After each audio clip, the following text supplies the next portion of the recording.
Graça do nosso querido e poderoso Deus esteja com você, sobre sua família, onde quer que você esteja. Eu gostaria de compartilhar aqui mais uma palavra com os amados, que fica em Marcos, capítulo de número 10, verso 21 e 22, que diz o seguinte, E Jesus, fitando, o amou e disse: só uma coisa te falta. Vai, vende tudo que tens, dá aos pobres, e terás um tesouro no céu. Então vem e segue-me.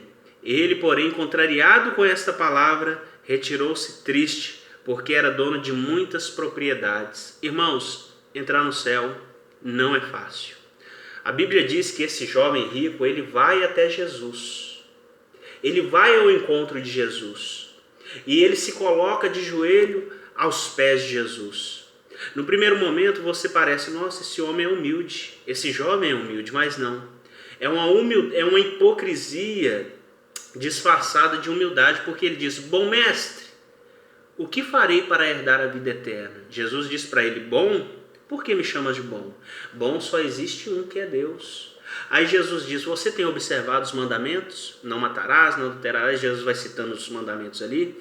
Ele fala: desde a minha juventude eu tenho observado tudo isso. Ou seja, soberba, orgulho. É aquele famoso crente que ele faz tudo, ele sabe de tudo. Ele quer saber de Deus aquilo que precisa, o caminho para alcançar a salvação, mas ele ao mesmo tempo ele é arrogante. Eu faço isso, eu faço aquilo, eu faço aquilo outro. A nossa salvação não é por obras, a Bíblia diz para que ninguém se glorie diante de Deus. Mas ele aqui, em um ato de soberba, ao contrário do publicano, da parábola que Jesus contou, que subiu o publicano e o fariseu ao templo com o propósito de orar. O fariseu, ele orava de si para si: eu jejuo 2 vezes por semana, eu devolvo os dias doendo, comindo da hortelã. E o publicano ali, ele não ousava nem olhar para o alto. Ele dizia: sê propício a mim, pecador. A Bíblia diz que o publicano, ele saiu justificado.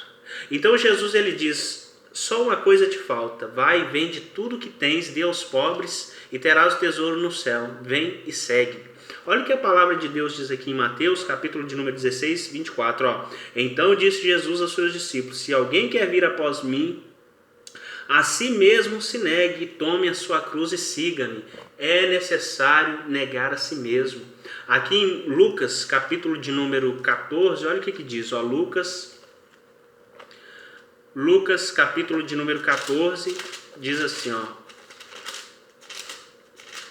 Lucas, capítulo de número 14, verso de número 26, assim, se alguém vem a mim e não aborrece a seu pai, sua mãe, mulher e filhos, irmãos e irmãs, e ainda assim a sua própria vida, não pode ser meu discípulo. Então veja bem que não é fácil ser discípulo de Jesus. Não é fácil seguir a Jesus. A palavra de Deus também diz, aqui no 22, que ele contrariado com essa palavra. A palavra de Deus, ela não é para fazer com que a Bíblia venha nos amoldar ao nosso padrão de vida, mas sim para fazer com que nós venhamos a nos amoldar aquilo que Deus nos fala, para que nós venhamos a obedecer a palavra dele. A Bíblia diz que ele ficou contrariado. Muitas das vezes a palavra de Deus, ela vem para contrariar. A Bíblia diz que ele se retirou triste porque era dono de muitas propriedades. Olha o que diz aqui, em 2 Coríntios, segunda carta aos Coríntios, capítulo de número 7, verso 10, porque a tristeza segundo Deus produz arrependimento para a salvação, que a ninguém traz pesar, mas a tristeza do mundo produz a morte. A Bíblia está dizendo que a tristeza segundo Deus produz arrependimento para a salvação. Olha, essa tristeza aqui não era uma tristeza assim que Jesus queria que ele ficasse triste. Assim triste, angustiado, não. Essa tristeza aqui era para o bem dele, para que ele pudesse ser salvo, como a palavra diz aqui em 2 Coríntios, capítulo de número 7, verso 10. Olha o que diz aqui em Hebreus,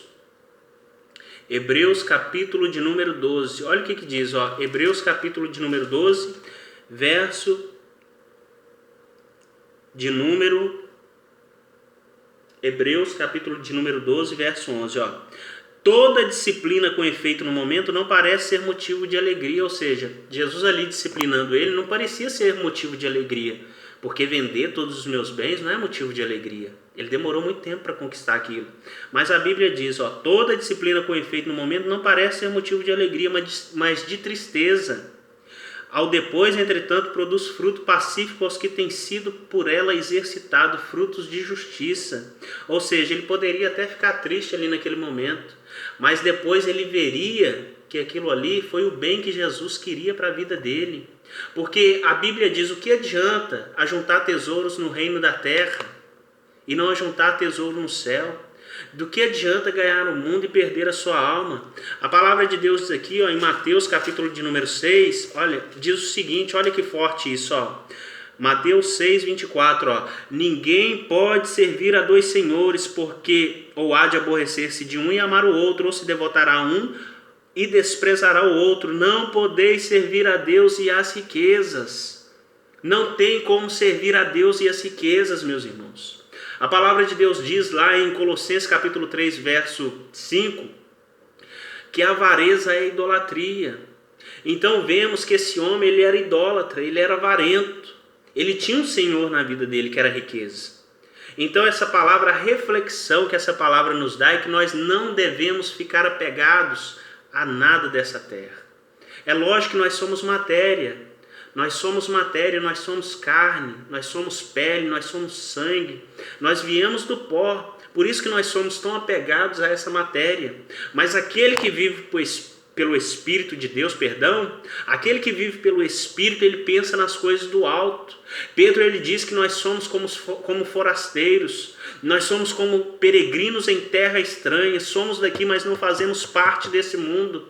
Nada do que temos aqui nessa vida nós vamos levar. Jó, ele disse: nu eu vim e nu eu voltarei. Nada é meu de si próprio, ou seja, nada eu vou levar. Deus me deu, Deus tomou, bendito seja o nome do Senhor. Então tudo que nós temos aqui nessa terra vai ficar aqui, não vai subir. O nosso tesouro maior, ele está lá na glória. Então, irmãos, é reflexão, que nós não venhamos a ficar apegados a nada dessa terra, porque tudo é passageiro, amém? Eu deixo essa palavra da parte do Senhor Deus, que você tenha um ótimo dia, uma ótima tarde, uma ótima noite, não importa quando você vê esse vídeo, que você seja edificado pelo poder, pela palavra do Senhor, em nome de Jesus, amém?